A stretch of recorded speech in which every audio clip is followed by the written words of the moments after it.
রুশ বাহিনীর তাণ্ডবে গণহারে দলত্যাগ করছেন ইউক্রেনীয় সেনাবাহিনীর সদস্যরা, হাজার হাজার সেনা পালিয়ে যাচ্ছেন।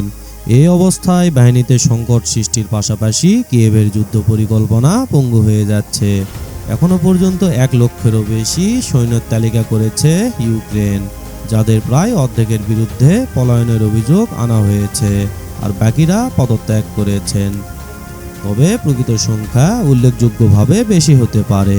ইউক্রেনীয় এক সংসদ সদস্য জানিয়েছেন, পদত্যাগ করা ও পালিয়ে যাওয়া সৈন্যের সংখ্যা 2 লাখের মতো হতে পারে। কিছু ক্ষেত্রে পুরো ইউনিট তাদের ফ্রন্টলাইন ছেড়ে পালিয়ে গেছে। কিয়েভ ভিত্তিক সামরিক বিশ্লেষক ওলেক্সান্দার কোভালেস্কো বলেন, এই সমস্যা জটিল। যুদ্ধের 3য় বছর চলছে এবং এই সমস্যা কেবল বেড়েই চলেছে। এদিকে যুক্তরাষ্ট্র ইউক্রেনকে আরও সেনা মোতায়েন এবং 18 বছরের কম বয়সীদেরকেও বাধ্যতামূলক যুদ্ধ করার অনুমতি দেওয়ার আহ্বান জানিয়েছে। যুদ্ধ সমাবেশ অভিযান শুরু হওয়ার আগে আনুমানিক 3 লাখ ইউক্রেনীয় সেনা যুক্ত ছিল। এর মধ্যে 2 লাখের মতো সেনা পালিয়ে গেছে। আহত সেনারা চিকিৎসায় ছুটি পাওয়ার পরে অনেক সেনা আর ফিরে আসেন না। যুদ্ধের স্থায়িত্বে হারে হারে ক্লান্ত, মানসিকভাবে ক্ষতবিক্ষত ইউক্রেনের সেনারা।